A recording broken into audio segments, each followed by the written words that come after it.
Sa tahimik na kapaligiran ng campus, napapag-usapan ni Tina at Ella ang kanilang mga pangarap at ambisyon sa buhay.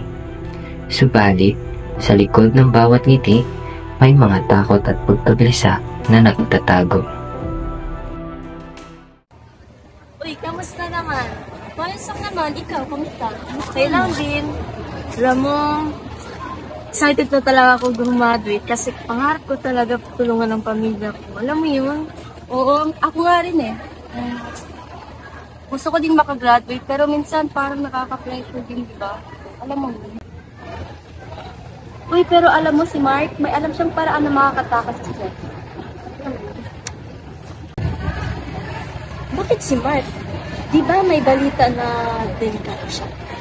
Diba? Kalma ka. Ha? Ano ba, Tina? Relax ka lang. Minsan lang naman kami nagkikita eh. Marami ang katulad ni Ella na nasa gitna ng mga pangarap at ambisyon ay nadadala ng tukso ng maling ginhawa. Isang maling hakbang ang posibleng magdala ng kapahamakan at pagkakawala ng direksyon.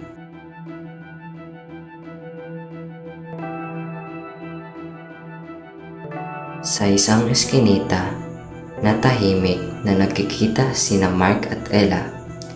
Sa likod ng kasiyahan at pagtakas na hatid ng droga, hindi nila nakikita ang panganib na dala nito sa kanilang buhay at kinabukasan.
Hey, Mark! Ito ginawa lang tayo sa'yo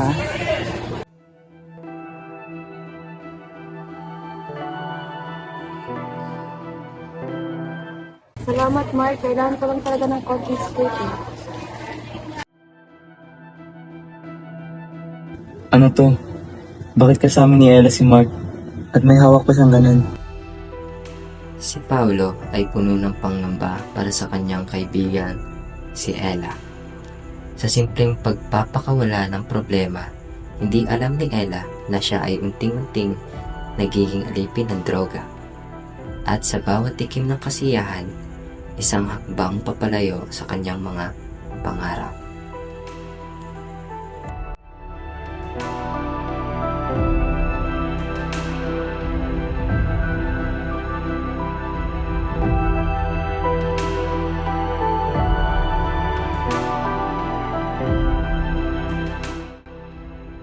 Sa paglipas ng mga araw, hindi nalingit sa mata ng mga kaibigan ni Ella ang kanyang kakaibang ikinikilos.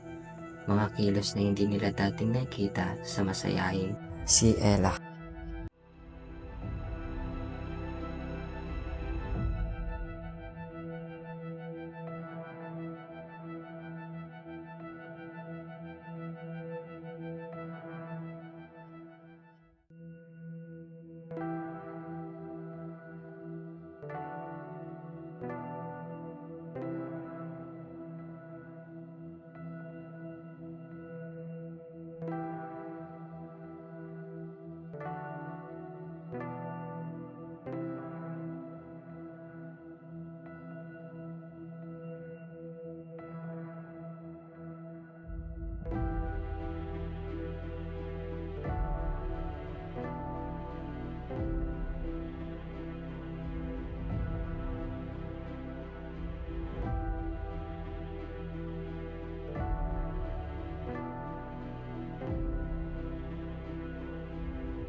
Paolo!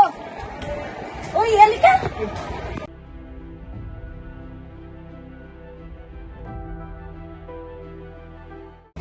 Parang balisa ka. May problema ba? Halika! Uy, parang balisa ka. May problema ba? Okay lang ako. Wala akong problema. Napansin niyo ba si Ella? Lagi siyang late at parang may problema siya. Oo nga, no? Parang hindi na siya yung dating Ella na nakilala na. I think may kinalaman siya. Actually, tama kayo. Nakita ko si Mark at Ella kanina. May dala-dala silang gamit na sa tingin ko delikado yun. Sa tingin niyo. I think kailangan natin tulungan si Ella bago pa siya tuluyang mag-down. Ang pagkakaibigan ay hindi natutuldukan ng mga pagkakamali. Minsan, kailangan ng mga taong nasa dilim ng kamay ng mga kaibigang maghahatid sa kanila patungo sa kaliwanagan.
Bilang tanda ng kanilang pagmamahal kay Ella, lumapit sina Tinaw, Paolo at Ana kay Danny, isang barangay tanod na tumutulong sa mga kabataang naliligaw ng landas.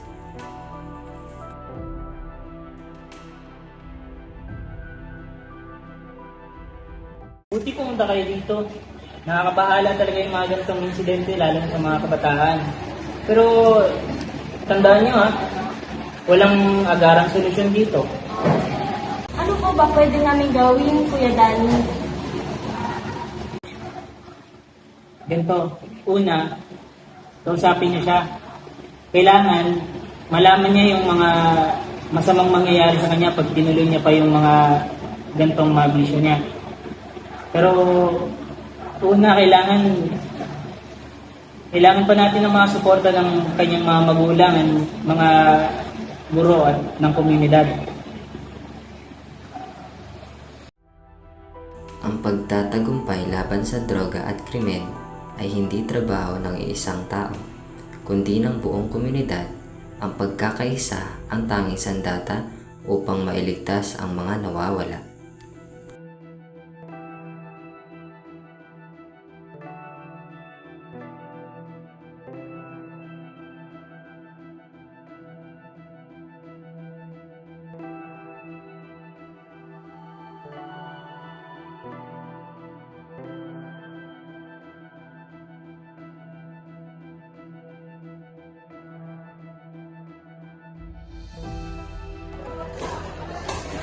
Pwede ba tayo mag-usap?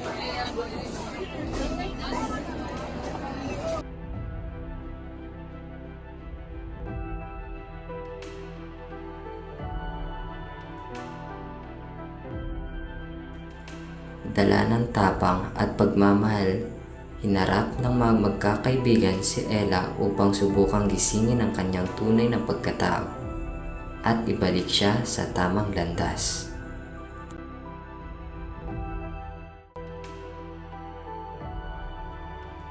Ella, alam namin may pinagdadaan ka. Pero naman, alam mo yun, insolusyonan ka. Mahirap lang naiintindihan. Stress na stress na talaga ako. Stress na kita lahat-lahat.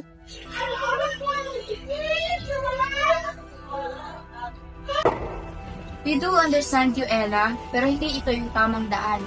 Mahal ka namin at hindi namin kaya na mapahamak ka. Oo nga, andito kami. Andito kami para sa'yo. We will help each other. Ang tunay na pagkakaibigan ay nagmumula sa pagmamahalan at pag-intindi. Walang bagay na hindi kayang lampasan kung mayroong mga taong handang tumulong.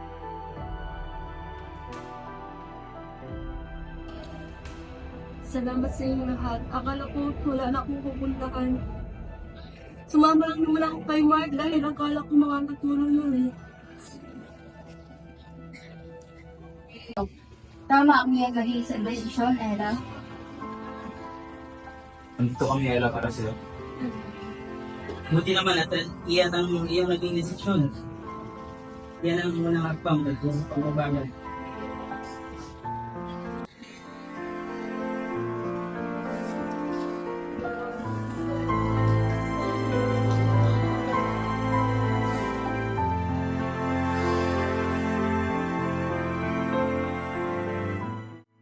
Sa paglipas ng panahon at sa tulong ng kanyang mga kaibigan, desididong humarap si Ella sa kanyang problema. Pinili niyang humingi ng tulong upang makalaya mula sa bisyo.